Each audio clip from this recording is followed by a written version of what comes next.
Hi hello నమస్తే నా పేరు Sai Chand Chilukuri welcome to minds academy. So ఇప్పుడు ఈ వీడియోలో మనము జూన్ 1 నుంచి జూన్ 1వ తారీఖు నుంచి 15వ తారీఖు వరకు జరిగినటువంటి కరెంట్ అఫైర్స్ని మనము డీటెయిల్గా తెలుసుకుందాము. సో ఇది స్పెషల్ వీడియో అనమాట. జూన్ 1 నుంచి 15 వరకు జరిగినటువంటి మెయిన్ ఇన్సిడెంట్స్ ఏవైతే ఉన్నాయో, ఈవెంట్స్ ఏవైతే ఉన్నాయో వాటన్నింటి గురించి కూడా మనం తెలుసుకుందాం ఎగ్జామినేషన్ పాయింట్ ఆఫ్ వ్యూలో. ఓకే, సో ఫస్ట్ టాపిక్ వచ్చేసి స్పేస్ ఎక్స్ ఘనకీర్తి. స్పేస్ ఎక్స్ అనేది ఘనకీర్తిని పొందడం జరిగింది. అదేంటో చూసుకుంటే ఇప్పటి వరకు ప్రపంచంలో అంతరిక్షంలోకి అగ్రదేశాలైనటువంటి అమెరికా, చైనా, రష్యాలు మాత్రమే మనుషుల్ని పంపించగా మొట్టమొదటిసారి ఒక ప్రైవేట్ సంస్థ అయినటువంటి స్పేస్ ఎక్స్ తన రాకెట్ ఫాల్కన్ 9 ద్వారా మానవ సహిత అంతరిక్ష యాత్ర చేపట్టి వాణిజ్య అంతరిక్ష యాత్రలకు శ్రీకారాన్ని చుట్టడం జరిగిందనమాట. సో ఒక ప్రైవేట్ సంస్థ తన యొక్క సొంత రాకెట్లో ఫాల్కన్ 9 అనేటువంటి సొంత రాకెట్లో మానవ సహితంగా అంతరిక్ష యాత్రను చేపట్టడం జరిగింది. దీని ద్వారా వాణిజ్య అంతరిక్ష యాత్రలకు శ్రీకారం చుట్టడం అనేది జరిగిందనమాట. అమెరికన్ వ్యాపారవేత్త అయినటువంటి ఎలాన్ మస్క్కి చెందినటువంటి స్పేస్ ఎక్స్ సంస్థ రూపొందించినటువంటి క్రూ డ్రాగన్ వ్యోమనౌకతో కూడినటువంటి ఫాల్కన్ 9 రాకెట్లో నాసా వ్యోమగాములైనటువంటి బాబ్ బెంకన్, డగ్ హర్లీలు వీళ్ళిద్దరు కూడా ఐఎస్ఎస్కి ఇంటర్నేషనల్ స్పేస్ స్టేషన్కి ప్రయాణం కావడం జరిగిందనమాట. సో ఈ యొక్క ప్రయోగంలో, రోదసీ ప్రయోగంలో మన ఇండియాకు చెందినటువంటి చెన్నై వాసి ప్రముఖ ఇంజనీర్ బలరామమూర్తి కీలక పాత్రను పోషించడం జరిగింది ఈ రోదసీ ప్రయోగంలో. ఈయన ఈ ప్రయోగంలో చీఫ్ ఇంజనీర్గా పనిచేయడం జరిగిందనమాట. సో ఎగ్జామినేషన్ పాయింట్ ఆఫ్ వ్యూలో ఈ బిట్ చాలా ఇంపార్టెంట్. ఈ యొక్క వ్యోమనౌక పేరేంటి? Crew dragon. ఏ రాకెట్లో వెళ్ళింది? ఫాల్కన్ 9. ఏ సంస్థకు చెందింది? Space X. సో దీని యొక్క అధిపతి ఎవరు? Elon Musk. ఈ రోదసీ ప్రయోగంలో మన ఇండియాకు చెందినటువంటి ఏ వ్యక్తి ప్రముఖ పాత్రను పోషించడం జరిగింది? బలరామమూర్తి. ఆయన చీఫ్ ఇంజనీర్గా ఈ యొక్క ప్రయోగంలో పార్టిసిపేట్ కావడం జరిగిందనమాట. ఓకే, నెక్స్ట్ రుద్రమదేవి మరణానికి సంబంధించి స్పష్టమైనటువంటి ఆధారం. మనకు హిస్టరీ పాయింట్ ఆఫ్ వ్యూలో కరెంట్ అఫైర్స్ అనేది చాలా రేర్ అనమాట. సో అలాంటివి వస్తే మాత్రం ఎగ్జామ్స్లో ఖచ్చితంగా అడిగే అవకాశం ఉంటుంది కాబట్టి మనం గుర్తుంచుకోవాలి. సో రుద్రమదేవి మరణానికి సంబంధించి స్పష్టమైనటువంటి ఆధారం దొరికిందంటున్నారు. అదేంటో చూసుకుంటే కాకతీయ వీరనారి రాణి రుద్రమాదేవి మరణం గురించి భిన్నమైనటువంటి వాదనలు ఉన్నప్పటికీ సూర్యాపేట జిల్లాలోని చందుపట్లలో ఉన్నటువంటి సోమనాథ ఆలయంలోని శిలాశాసనం ప్రకారం, ఇక్కడ చందుపట్లలోని సోమనాథ దేవాలయంలోని శిలాశాసనం ప్రకారం ఎవరు? రాణి రుద్రమదేవి గారు 1289లో మరణించినట్లుగా ఎక్కువ మంది భావిస్తూ ఉంటారనమాట. మన చరిత్ర పుస్తకాలలో కూడా ఈవిడ 1289లోనే మరణించినట్టుగా మనకు ఉంది. అయితే దీనికి బలాన్ని చేకూరుస్తూ, అంటే 1289వ సంవత్సరంలోనే వారు మరణించారనేటువంటి విషయానికి బలాన్ని చేకూరుస్తూ గుంటూరు జిల్లా పుట్టాలగూడెం శివారులో ఉన్నటువంటి ఒక శాసనము బయటపడడం జరిగిందనమాట. అయితే ఇక్కడ గతంలో బౌద్ధ స్తూపం ఉన్నట్లుగా ఆనవాళ్ళు కూడా ఉండగా అక్కడి ఆయక స్తంభం పైన ఈ శాసనం అనేది చెక్కి ఉండడం జరిగింది. ఇది ఎక్కడుంది? గుంటూరు జిల్లా పుట్టాలగూడెం శివారులో ఈ యొక్క శాసనం అనేది బయటపడడం జరిగింది. సో దీనిలో ఉన్నటువంటి వివరాల ప్రకారం ఆవిడ మరణించినటువంటి సమయంలో దేవాలయానికి భూదానం చేసినట్లు. భూదానం ఎప్పుడు చేస్తారంటే మామూలుగా ఎవరైనా మరణిస్తే వాళ్ళ యొక్క ద్వాదశి దినకర్మ జరుగుతుంది కదా, అంటే 12వ రోజు ప్రోగ్రాం ఉంటుందన్నమాట. సో ఆ రోజు దశదానాలు అనేది చేయడం జరుగుతుంది. అందులో భాగంగా భూదానం కూడా చేస్తారనమాట. సో ఆవిడ మరణించినటువంటి టైంలో ఈ యొక్క భూదానాన్ని ఈ దేవాలయానికి చేసినట్లుగా ఈ గుంటూరు జిల్లా పుట్టాలగూడెం యొక్క శివారులో దొరికినటువంటి శాసనంలో రాసి ఉండడం జరిగింది. దీంట్లో ఏమనుంది అంటే శక సంవత్సరం 1210-11 అనే ఈ విధంగా రాసి ఉండడం జరిగింది. విరోధినామ సంవత్సర పౌష్యశుద్ధ విదయ మకర సంక్రాంతి పుణ్యకాలం అని చెప్పేసి ఇందులో ఈ యొక్క తెలుగు సంవత్సరం రాసి ఉండడం జరిగింది. దీనిలో ఉండగా ఆ టైము ఈ 1210 ఇది ఏదైతే ఉందో ఈ టైము క్రీస్తు శకం 1289వ సంవత్సరం తోటి పోలి ఉందన్నమాట. అయితే ఈ శక సంవత్సరం అంటే ఏందో తెలుసుకోవాలి మనం ఫస్ట్. ఈ శక సంవత్సరం అంటే శాలివాహన శక అని చెప్పేసి అంటారనమాట. శక అంటే ఇది ఏంటి అంటే గౌతమీపుత్ర శాతకర్ణి మన ఆంధ్రదేశాన్ని పరిపాలన చేసిన తర్వాత ఆయన అప్పటి వరకు ఉన్నటువంటి క్రీస్తు శకం కాకుండా తెలుగు సంవత్సరం ప్రారంభించాలనేటువంటి ఉద్దేశంతో ఈ ఆంధ్రదేశాన్ని మొత్తం కూడా తన యొక్క ఆధిక్యంలోకి తెచ్చుకున్నాక తను ఈ రోజు నుంచి మొదటి సంవత్సరం ప్రారంభమవుతుంది అని చెప్పేసి చెప్పడం జరిగిందనమాట. సో ఆ రోజు నుంచే శక సంవత్సరం, శాలివాహన శక సంవత్సరం అనేది ప్రారంభం కావడం జరిగింది. సో దానికి దీనికి రఫ్గా ఒక 70 సంవత్సరాల వరకు డిఫరెన్స్ అనేది ఉంటుందన్నమాట. సో ఇది 1210లో శక సంవత్సరం ఉంటే ఇది క్రీస్తు శకం 1289 కావడం జరుగుతుంది. అయితే కాకతీయ రుద్రదేవ మహారాజుకు ధర్మంగా, ఒడ్లకాలువ, సోమలగిరి ఇలువ అంటే పంట పొలం అనమాట, ధర్మంగా దానంగా పూర్వం కాకతీయ సేనానిగా పనిచేసినటువంటి గన్నామ నాయకుడి కుమారుడైన సోమయ్య సాహిని ఇచ్చినట్లుగా ఈ శాసనంలో ఉండడం జరిగింది. సోమయ్య సాహిని ఈ యొక్క దానాన్ని చేసినట్లుగా ఎవరి పేరు మీద? ఈ యొక్క కాకతీయ వీరనారైనటువంటి రాణి రుద్రమదేవి పేరు మీదుగా ఆవిడ మరణించినటువంటి టైంలో 12వ రోజు నాడు దశదానాలలో భాగంగా భూదానాన్ని చేసినట్లుగా ఇందులో పేర్కొనడం జరిగిందనమాట. అయితే ఇక్కడ నోటను పెట్టాను చూడండి, రుద్రమదేవి చివరి కాలంలో ఆవిడ వెంట ఉన్నది సోమయ్య సాహినియే.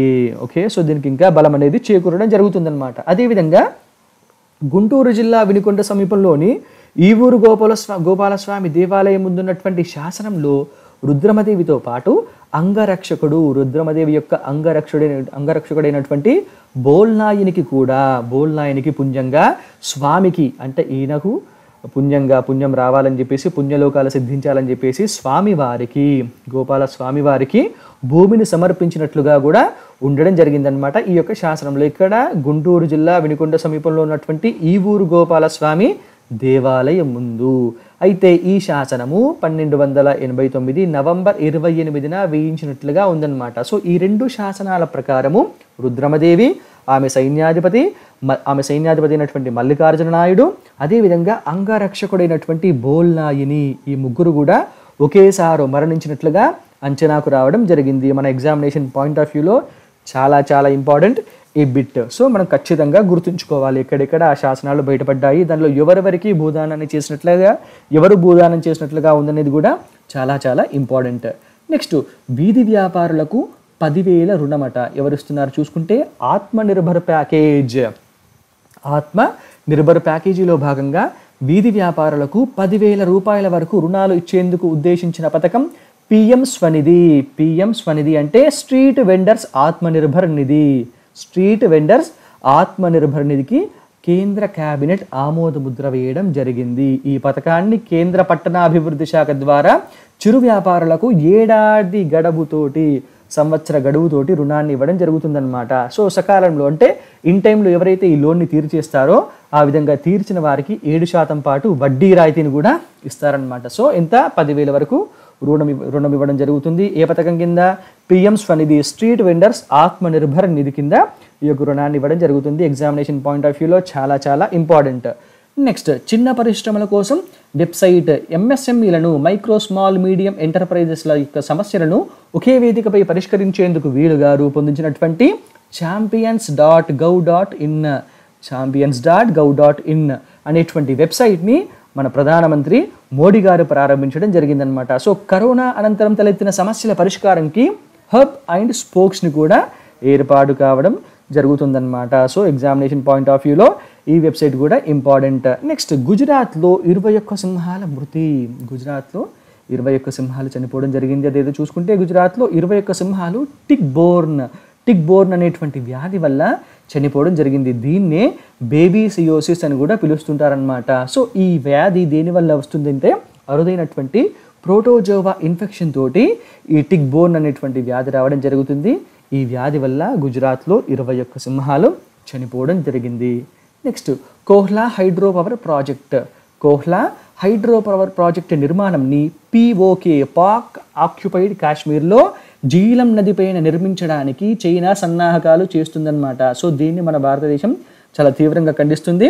సో ఈ యొక్క పవర్ ప్రాజెక్ట్ని మనం ఖచ్చితంగా గుర్తుంచుకోవాలి ఎగ్జామినేషన్ పాయింట్ ఆఫ్ వ్యూలో. ఇక్కడ పిఓకేలోని జీలం నదిపైన చైనా నిర్మించడానికి ప్రిపరేషన్ అనేది చేయడం జరుగుతుందన్నమాట. నెక్స్ట్, ఎంఎస్ఎంఈలకు రుణసేవల పెంపుదల కోసము, ఎంఎస్ఎంఈలకు రుణసేవల అప్పులు ఇచ్చేటువంటి యొక్క సేవల పెంపుదల కోసం సిడ్బి ఉద్యమీ మిత్ర పోర్టల్ని ప్రారంభించడం జరిగింది. చాలా చాలా ఇంపార్టెంట్.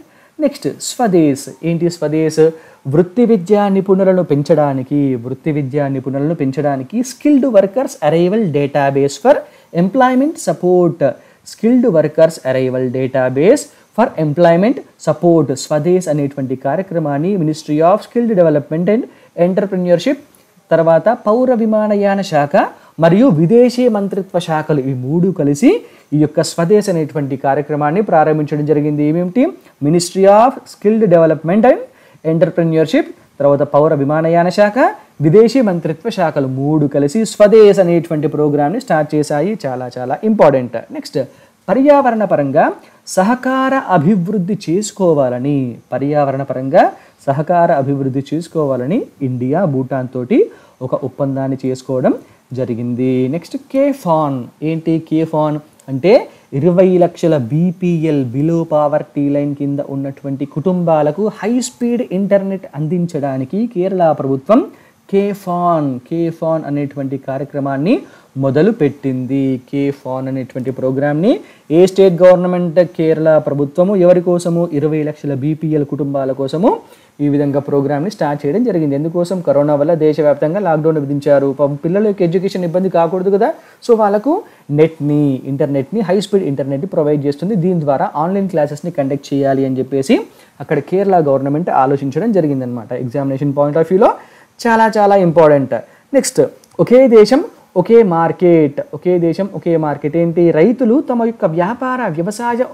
యొక్క వ్యవసాయ ఉత్పత్తులను అధీకృత వ్యవసాయ మార్కెట్లలోనే కాకుండా దేశంలో ఎక్కడైనా అమ్ముకునేందుకు వీలుగా కల్పించేటువంటి the farming produce trade and commerce ordinance 2020. The farming produce trade and commerce ordinance 2020కి కేంద్ర కేబినెట్ ఆమోదం తెలపడం జరిగింది. చాలా చాలా ఇంపార్టెంట్. ఏంటది? The farming produce trade and commerce ordinance 2020. అయితే ఒకే దేశం ఒకే వ్యవసాయ మార్కెట్ దిశగా వేసినటువంటి ముందడుగుగా ఈ నిర్ణయాన్ని కేంద్రం పేర్కొనడం జరిగిందనమాట. దీని ప్రకారం ఏంటి అంటే మార్కెట్లకు బయట కూడా తమ దిగుబడులను అమ్ముకుంటే రైతులపై రాష్ట్రాలు ఎలాంటి పన్నులు కూడా విధించకూడదు. రైతులు తమకు నచ్చినటువంటి ధరకే తమ ఉత్పత్తుల్ని అమ్ముకోవచ్చు. ఈ విషయంలో తలెత్తేటువంటి వివాదాలను సబ్ డివిజన్ మెజిస్ట్రేట్ కలెక్టర్ నెల రోజులలో పరిష్కారం అనేది చేయాలి. అయితే ప్రస్తుతం రైతులు వ్యవసాయ market committee, agriculture produce market committee APMCలోనే తమ యొక్క ఉత్పత్తుల్ని అమ్ముతున్నారు. ఈ మార్కెట్ల వెలుపల అమ్మాలంటే వారిపైన పలు ఆంక్షలు అనేటువంటివి ఉండడం జరిగిందనమాట. సో ఈ ఆర్డినెన్స్ ద్వారా ఇప్పుడు వాళ్ళు స్వేచ్ఛగా బయట తమ యొక్క ఉత్పత్తుల్ని అమ్ముకునేటువంటి స్వేచ్ఛ అనేది వాళ్ళకి లభించడం జరిగింది. అయితే ఇక్కడ నోట్ అని పెట్టాను చూడండి. APMCs అంటే అగ్రికల్చర్ ప్రొడ్యూస్ మార్కెట్ కమిటీలు యథావిధిగా కొనసాగుతాయి, అదేవిధంగా కంటిన్యూ అవుతాయి. రాష్ట్రాలు వాటిపై చట్టాలు చేసుకోవచ్చు. కేవలం రైతులకు అదనపు ఆదాయం కల్పించడంలో భాగంగా మాత్రమే ఈ ఆర్డినెన్స్ని తీసుకురావడం జరిగిందని చెప్పేసి కేంద్రం చెప్తుంది. ఏంటి ordinance? The farming produce trade and commerce ordinance 2020 examination point of వ్యూలో చాలా చాలా ఇంపార్టెంట్. నెక్స్ట్ నిత్యావసర వస్తువుల చట్టం 1955కి సవరణకు చేయడానికి కేంద్రము ఆమోద ముద్ర వేయడం అనేది జరిగిందనమాట. కేంద్ర కేబినెట్ ఆమోదించింది. అదేంటో చూసుకుంటే 65 సంవత్సరాల నాటి నిత్యావసర వస్తువుల ఎసెన్షియల్ కమోడిటీస్ యొక్క చట్టాన్ని సవరించే ప్రతిపాదనకు కేంద్ర కేబినెట్ ఆమోదం తెలపడం జరిగింది.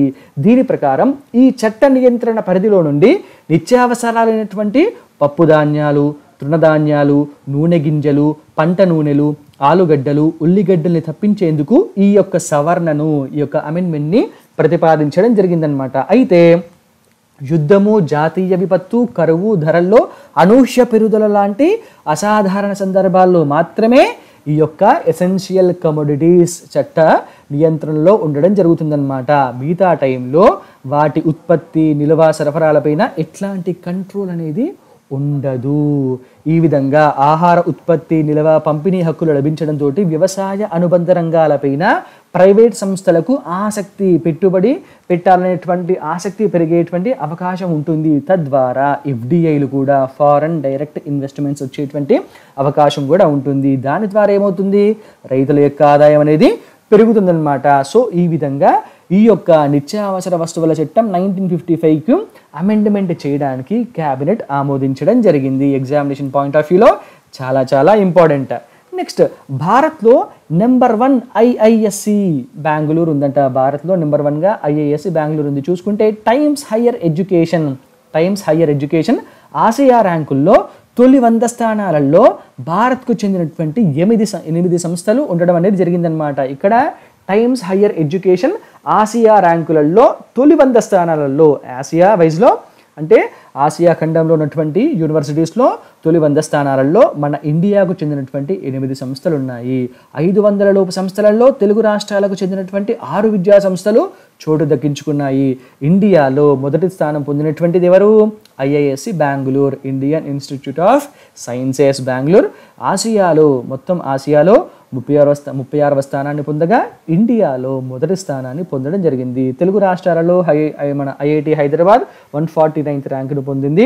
అదేవిధంగా ఐఐటి రోపార్, ఇది పంజాబ్లో ఉందన్నమాట. ఈ ఐఐటి రోపార్ బాంబే, ఖరగ్పూర్లను కూడా పక్కకు నెట్టేసి 47th ప్లేస్ని పొందడం జరిగింది. ఎగ్జామినేషన్ పాయింట్ ఆఫ్ వ్యూలో చాలా చాలా ఇంపార్టెంట్. నెక్స్ట్, భారత్ ఆస్ట్రేలియా మధ్య రక్షణ ఒప్పందం అనేది జరిగింది. అదేంటో చూసుకుంటే భారత ప్రధాని నరేంద్ర మోడీ గారు ఆస్ట్రేలియా ప్రధాని స్కాట్ మోరిసన్ల మధ్య వర్చువల్ శిఖరాగ్ర సదస్సు జరగ్గా ఇందులో కీలక ఒప్పందాల్ని కుదుర్చుకోవడం జరిగింది. ఇక్కడ నోటను పెట్టాను చూడండి. ఒక విదేశీ నేతతోటి వర్చువల్ సమావేశాన్ని మన నరేంద్ర మోడీ గారు ప్రధానమంత్రి గారు నిర్వహించడం ఇదే మొట్టమొదటిసారి. ఎగ్జామినేషన్ పాయింట్ ఆఫ్ వ్యూలో చాలా చాలా ఇంపార్టెంట్. ఎవరు వారు? ఆస్ట్రేలియా ప్రధాని స్కాట్ మోరిసన్. అయితే తాజాగా ఇప్పుడు ఈ ఆస్ట్రేలియా ప్రధానమంత్రితో కుదిరినటువంటి ఒప్పందాన్ని ద మ్యూచువల్ లాజిస్టిక్స్ సపోర్ట్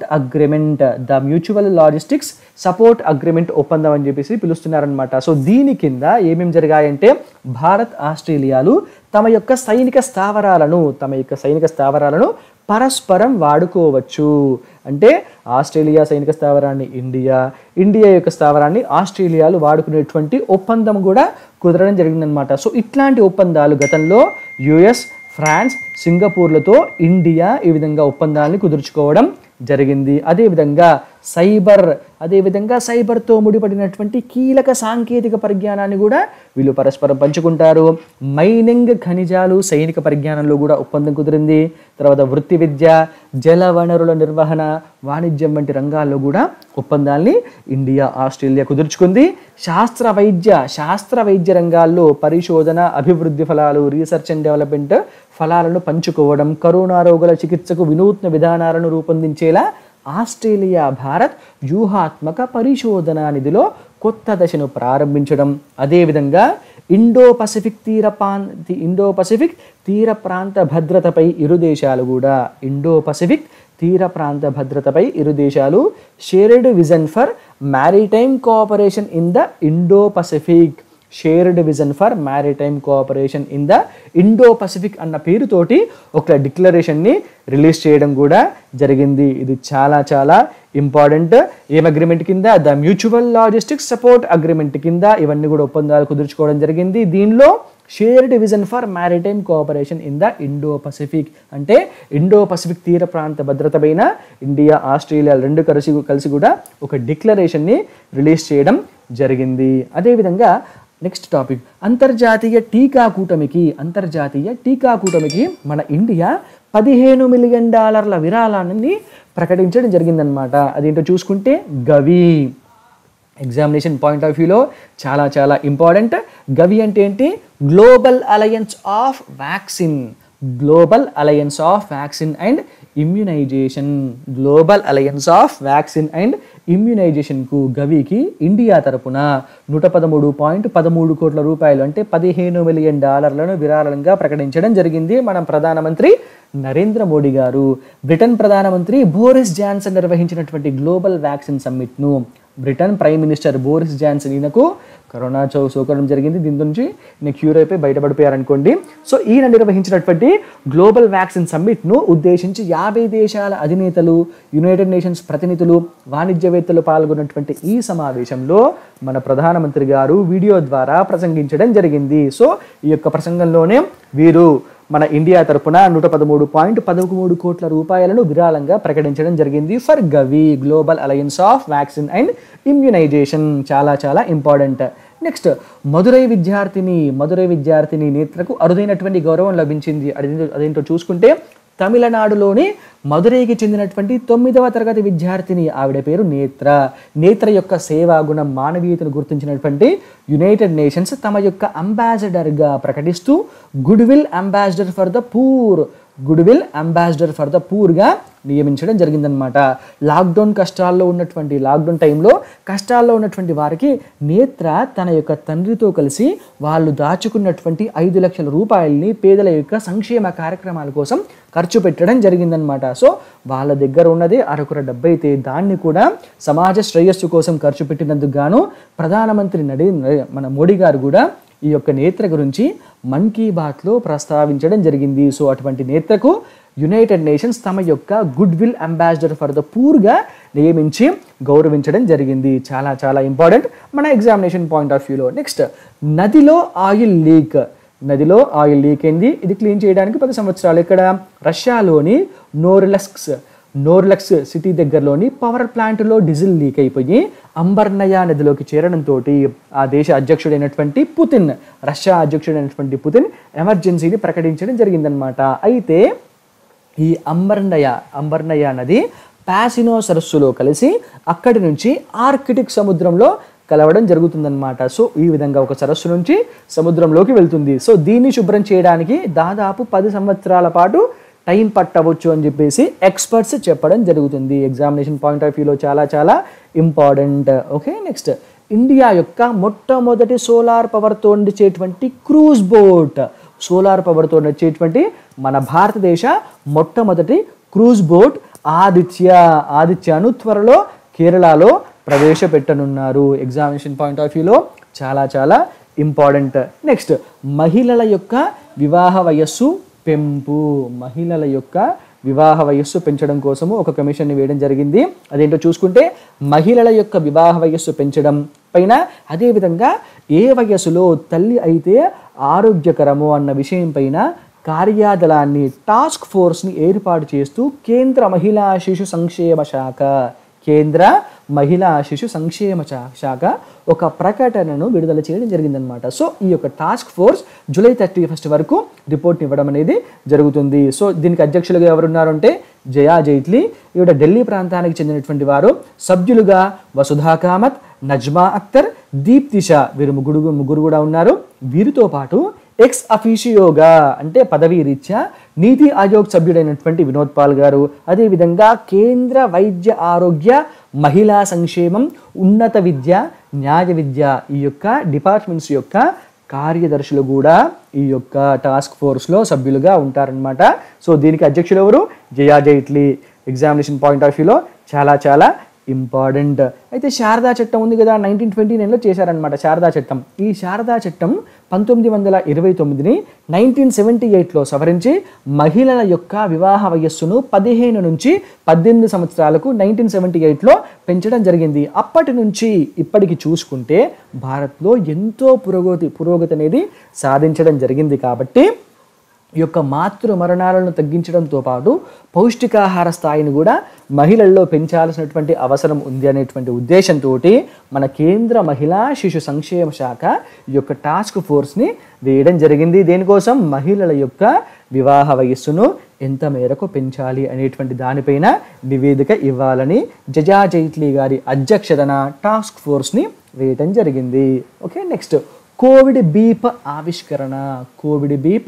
ఆవిష్కరణ ఏంటి చూసుకుంటే, కరోనా రోగుల కోసం స్వదేశీ పరిజ్ఞానంతో తక్కువ ఖర్చులో వైర్లెస్ ఫిజియోలాజికల్ పారామితి పర్యవేక్షణ వ్యవస్థను ఈఎస్ఐసి వైద్య కళాశాల, ఈసీఐఎల్ సహకారంతో రూపొందించడం జరిగిందనమాట. ఇవి రెండు కూడా హైదరాబాద్లో ఉన్నాయి. అయితే ఈ యొక్క పర్యవేక్షణ వ్యవస్థ పరికరంకి కోవిడ్ బీప్ అనేటువంటి పేరు పెట్టారనమాట. అంటే ఏంటి? Continuous oxygenation and vital information detection Biomed ECIL ESIC pod అనేటువంటి పేరును షార్ట్కట్లో కోవిడ్ బీప్ అని పేరు పెట్టడం జరిగింది. అయితే ఈ కోవిడ్ బీప్ డివైస్ ద్వారా కరోనా బాధితుల యొక్క లొకేషన్తో పాటు వారి హృదయ స్పందన, ఊపిరి వేగం, బ్లడ్లో ఉన్నటువంటి ఆక్సిజన్ లెవెల్స్, తర్వాత బీపీ, ఈసీజీలను ఈ కోవిడ్ బీప్ ద్వారా తెలుసుకోవచ్చు. ఈ సాఫ్ట్వేర్ ద్వారా ఏ ప్రదేశం నుంచైనా సరే వైద్యులు మొబైల్, కంప్యూటర్లో రోగుల యొక్క పర్యవేక్షణను సులభతరం చేసి సమయానుసారంగా వారికి ట్రీట్మెంట్ ఇచ్చేటువంటి అవకాశం ఉంటుంది కోవిడ్ బీప్ ద్వారా. మన ఎగ్జామినేషన్ పాయింట్ ఆఫ్ వ్యూలో చాలా చాలా ఇంపార్టెంట్. నెక్స్ట్, ఉత్తరాఖండ్ రెండో రాజధానిగా గైర్సెయిన్. ఎన్నికల్లో ఇచ్చినటువంటి మాట ప్రకారం చమోలీ జిల్లాలో ఉన్నటువంటి ఉత్తరాఖండ్లోని చమోలీ జిల్లాలోని గైర్సెయిన్ పట్టణాన్ని రెండవ అంటే వేసవి రాజధానిగా ఉత్తరాఖండ్ బీజేపీ ప్రభుత్వం ప్రకటించడం జరిగింది. సో ఇది సమ్మర్ క్యాపిటల్ సిటీగా ఉంటుంది గైర్సెయిన్.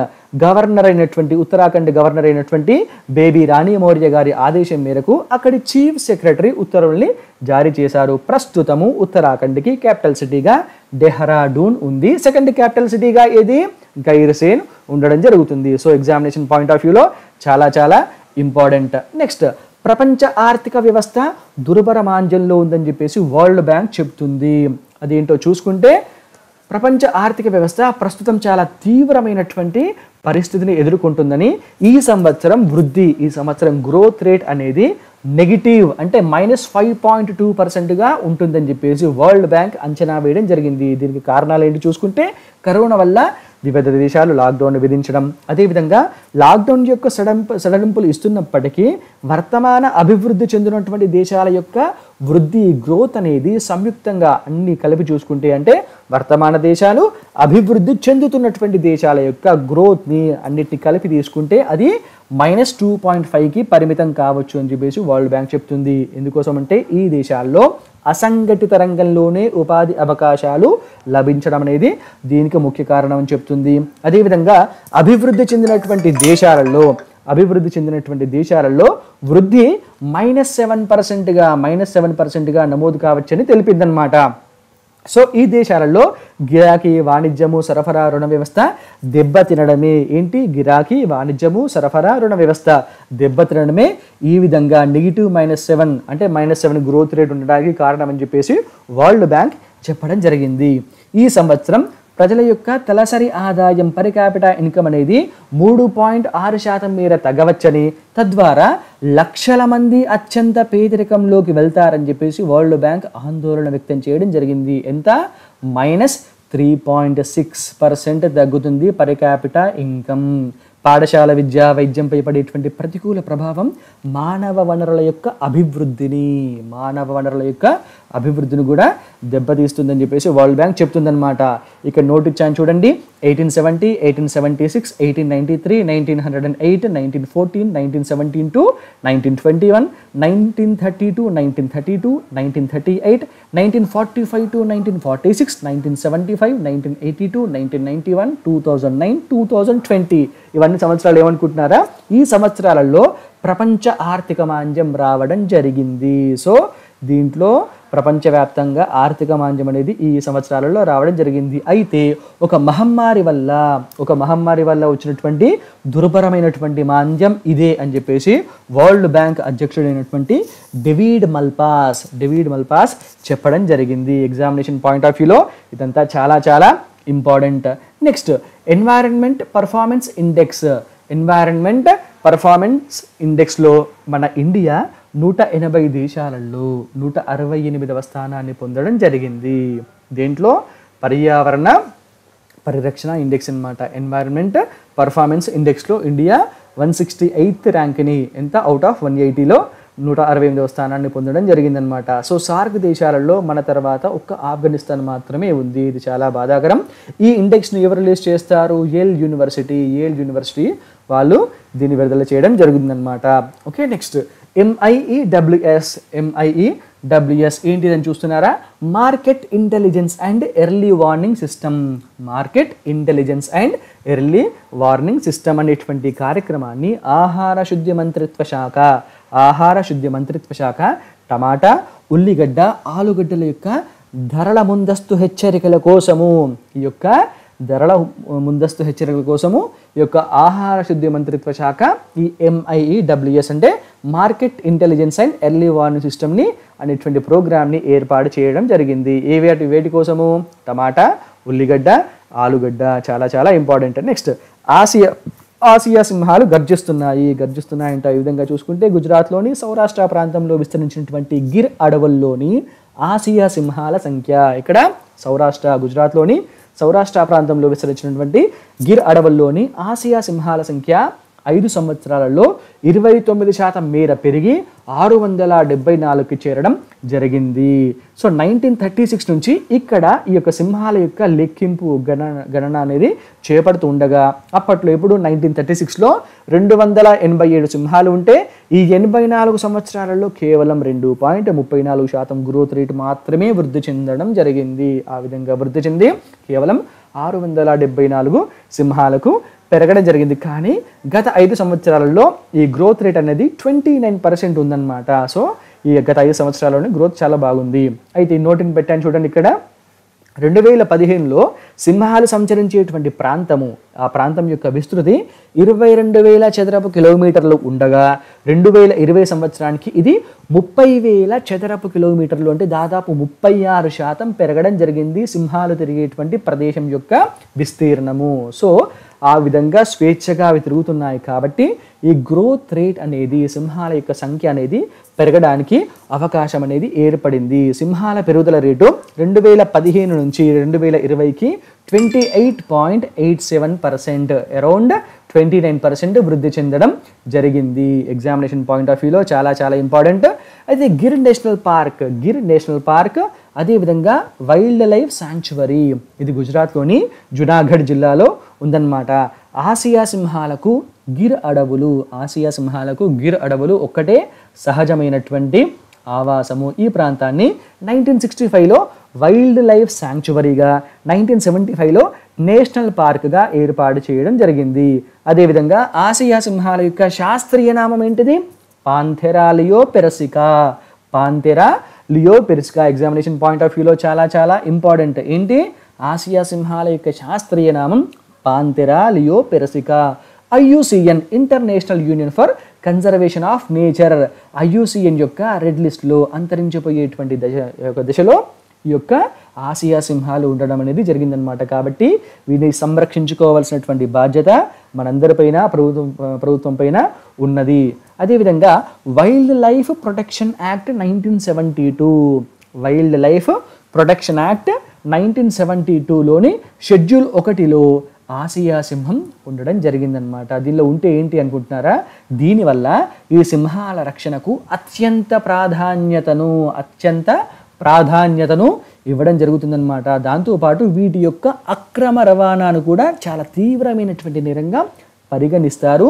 ఈ వైల్డ్ లైఫ్ ప్రొటెక్షన్ యాక్ట్ 1972లో ఉన్నటువంటి షెడ్యూల్ 1లో ఉన్నటువంటి జంతువులకు.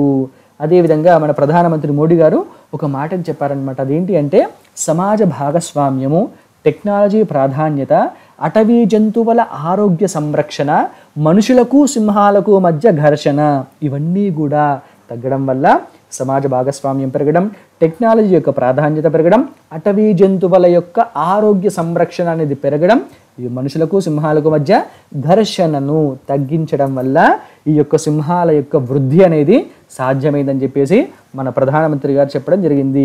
ఈ యొక్క స్టేట్మెంట్ ఏదైతే ఉందో మన ఎస్ఏ అంటే మనం గ్రూప్ 1 మెయిన్స్ రాస్తున్నప్పుడు ఎస్ఏలలో ఇంట్రడక్షన్గా కూడా ఇట్లాంటి వాటిని మనం బ్రహ్మాండంగా వాడుకోవచ్చు. కాబట్టి గ్రూప్ 1కైనా చాలా చాలా ఇంపార్టెంట్, చూసుకోవాలి. నెక్స్ట్ గులాబీ రంగులోకి లోనార్ సరస్సు, దీన్ని లోనార్ అంటారు. ప్రొనౌన్సియేషన్లో ప్రాబ్లం అయితే ఏం లేదు, కానీ చూసుకోవాలి. ఇది ఏంటి చూసుకుంటే మహారాష్ట్రలోని బుల్దానా జిల్లాలో ఉన్నటువంటి 50,000 సంవత్సరాల ప్రాచీన లోనార్ సరస్సు గులాబీ రంగులోకి మారిపోవడం జరిగింది రాత్రికి రాత్రే. అయితే ఇది మామూలుగా పచ్చ రంగులో ఉంటుందన్నమాట ఈ సరస్సు, ఈ లోనార్ సరస్సు. కానీ ఇది దాదాపు 50,000 సంవత్సరాల క్రితం ఏర్పడినట్టుగా, ఉల్కాపాతం వల్ల ఈ బిలం అనేది ఏర్పడినట్టుగా దీన్ని గుర్తించడం జరిగింది. సో ఇది చాలా ప్రాచీనమైనటువంటి సరస్సు అన్నమాట. దీనికి ఉన్నటువంటి ప్రాచీనత నేపథ్యంలో చాలామంది శాస్త్రవేత్తలు దీనిపైన పరిశోధనలు చేయడానికి ఇక్కడికి వస్తూ ఉంటారు. అయితే గత కొన్ని సంవత్సరాలుగా సరస్సులోకి నీరు వచ్చి తగ్గడము, అదేవిధంగా వర్షాలు పడడం కూడా తగ్గిందనమాట. సో దీంతో పాటు లవణీయత పెరగడంతో ఆల్గేలో వచ్చినటువంటి మార్పు, అక్కడ ఉన్నటువంటి అంటే వాటర్లోని శానిటైజేషన్ కూడా, ఉప్పు అనేది కూడా, లవణీయత కూడా పెరిగింది. వీటితో పాటు ఇవన్నీ పెరగడంతో అక్కడ ఉన్నటువంటి ఆల్గే ఏంటి తెలుసు కదా, నాచు, ఆ నాచులో కూడా మార్పు అనేది వచ్చిందనమాట. సో వీటన్నింటి వల్ల ఈ విధంగా రంగు మారి ఉండవచ్చు అని చెప్పేసి ఎక్స్పర్ట్స్, పరిశోధకులు భావించడం జరుగుతుంది. ఎగ్జామినేషన్ పాయింట్ ఆఫ్ వ్యూలో చాలా చాలా ఇంపార్టెంట్. మహారాష్ట్రలోని బుల్దానా జిల్లాలో 50,000 సంవత్సరాల ప్రాచీనమైనటువంటిదే ఈ సరస్సు. దాని పేరే లోనార్ సరస్సు. ఓకే, నెక్స్ట్ కరెన్సీ నోట్ల ముద్రణలో 2019-20 ఆర్థిక సంవత్సరంలో రూపాయలు 2,000 నోటుకే ఖర్చు ఎక్కువ అవుతున్నదని చెప్పేసి ఆర్బీఐ నోట్ల ముద్రణా సంస్థ ఆర్టీఐ దరఖాస్తుకి చెప్పడం జరిగింది. అదేంటో చూసుకుంటే 2,000 నోటుకు ఖర్చు అనేది చేయలేదంట. అయితే 500 నోటుకేమో ₹2.13, 200 నోటుకేమో ₹2.15. అంటే 500 నోటు కంటే కూడా 200 నోటుకి అయ్యేటువంటి తయారీకి అయ్యేటువంటి ఖర్చే ఎక్కువ. అదేవిధంగా 100 నోటుకేమో ₹1.34, 50 రూపాయల నోటుకేమో 82 పైసలు, 20 రూపాయల నోటుకేమో 85 పైసలు. ఇక్కడ గమనించండి, 50 రూపాయల నోటు కంటే 20 రూపాయల నోటుకు అవుతున్నటువంటి ఖర్చు ఎక్కువ. పైననేమో 500 కంటే 200కి ఎక్కువ ఉంది, ఇక్కడనేమో 50 కంటే 20కి ఎక్కువగా ఉంది. అయితే అన్నింటికంటే తక్కువగా 10 రూపాయల నోటుకి 75 పైసలు ఖర్చు అవ్వడం జరుగుతుందని చెప్పేసి ఈ ఆర్టీఐ దరఖాస్తు ద్వారా ఆర్బీఐ నోట్ల ముద్రణా సంస్థ చెప్పడం జరిగింది. ఎగ్జామినేషన్ పాయింట్ ఆఫ్ వ్యూలో ఇంపార్టెంట్. నెక్స్ట్, జాబిల్లి యాత్రకు మహిళా సారథ్యం. జాబిల్లి యాత్రకు ఒక మహిళ అనేది సారథ్యం వహించనుంది. అదేందో చూసుకుంటే నాసా చేపట్టినటువంటి చంద్రమండల యాత్రకు తొలిసారిగా ఒక మహిళ సారథ్యాన్ని చేపడుతుందన్నమాట. అదేంటో చూసుకుంటే Human Exploration Operations Mission Directorate. Human Exploration Operations Mission Directorate యొక్క హెడ్ అయినటువంటి క్యాథీ లూడర్స్ని ఈ యొక్క జాబిల్లి యాత్రకు సారథిగా నియమిస్తున్నట్లు నాసా ప్రకటించడం జరిగింది. అయితే 2024లో జరిగేటువంటి చంద్రమండల యాత్ర ద్వారా చంద్రుడిపైకి వ్యోమగాములను పంపించారన్నదే నాసా యొక్క లక్ష్యం అన్నమాట. సో ఈ యొక్క లక్ష్యానికి ఎవరు సారథి? క్యాథీ లూడర్స్ అనేటువంటి ఒక మహిళ యొక్క ఆధ్వర్యంలో ఈ యొక్క ప్రయోగం అనేది జరగబోతుంది. అత్యంత ప్రతిష్టాత్మకమైనటువంటి ప్రయోగము. ఎందుకంటే మహిళలు ఎందులో కూడా తక్కువ వారు కాదు. వాళ్ళు ఇంకొక మాట చెప్పాలంటే అందరికంటే ఎక్కువ వారని చెప్పొచ్చు. నెక్స్ట్, పవిత్రపతి. ఏంటి పవిత్రపతి చూసుకుంటే వైరస్ని సమర్థవంతంగా అడ్డుకునేటువంటి సరికొత్త హెర్బల్ కాటన్ మాస్క్ని పుణేలో ఉన్నటువంటి defence institute of advanced technology తయారు చేసినట్టుగా వెల్లడించడం జరిగిందనమాట.